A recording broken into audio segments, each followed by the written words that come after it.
remembered falling in love for the first time. You know, when that innocent, sweet first love. And suddenly your lover would give you a love letter. Ah, what a wonderful feeling, right? Well, it was the day that Tinang discovered her first and only love letter.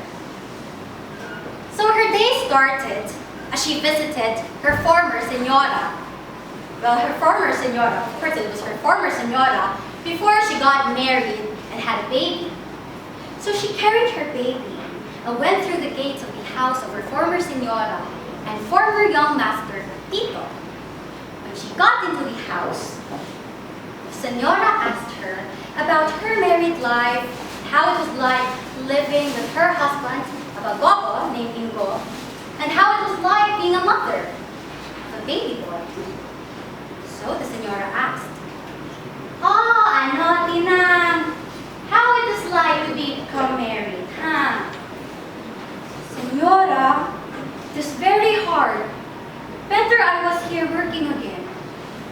"There, didn't I tell you already, huh, how it would be like?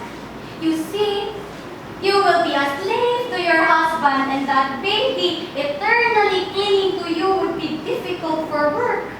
Now, are you not pregnant again, huh?" Well, Tinang squirmed about that very direct question of Senora, but she admitted that she was.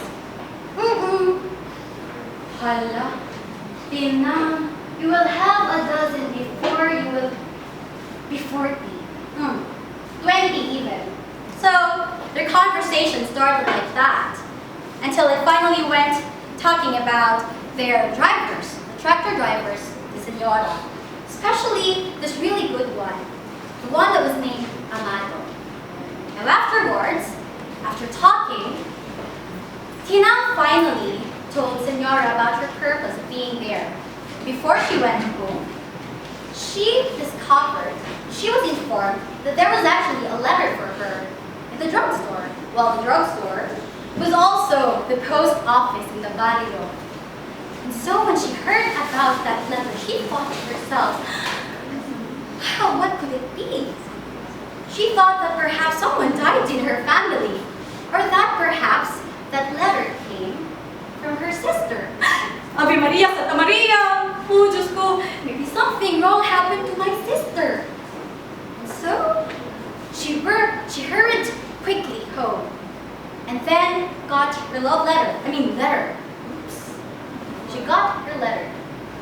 After that, she immediately looked for a spot to lay down her child in the hopes of reading the letter before she will go home. Finally, she found the right spot. It was a camansi tree, and under the tree were scattered corn husks. So she laid her baby there, and she read the letter. Now, do you know what that letter was? Any guess? Oh, you're very silent. Are you listening to me? Well, anyway, let's just let Tinang read the letter. So it goes like this. Dear Tinay, I could not return because I discovered that my mother was ill. It is very hard to be away from our lover. Oh my God. What is that? Okay. Someday, somehow, I will be back and I will fulfill our promise. Signed, Amado Galaunan. Amado? Oh, it was Tinang's first love letter. She blushed and she felt so intoxicated, and she read the letter again. Oh my God, for me, Tinang, it is hard to be away from our lover. Lover? Oh my God. Someday, somehow, I will return to fulfill our promise. Oh, my lover was true to me. He was true to me. He did not desert me. But then, Tinang suddenly cried. She burst into tears and she cried and cried because it was too late to discover that Amado still loved her. It was too late to discover that he went away and returned my turn because the reason was the mother of Amado being sick. It was too late.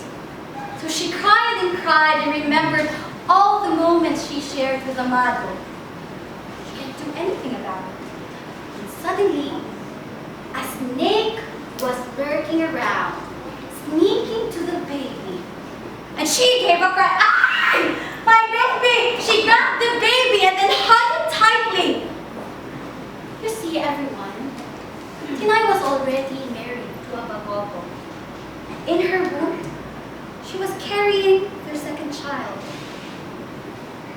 All that was left for her was to reminisce the past of Amado. First, she remembered the days when she was very young, just 2 years ago. She remembered Amado. Then, she remembered her baby. Time cannot be taken back. And what she has now, at present, is her love for her baby. Time for Amado, life for Amado, is lost already. And among the Cornhusks, the lovely fell unnoticed. That was the story.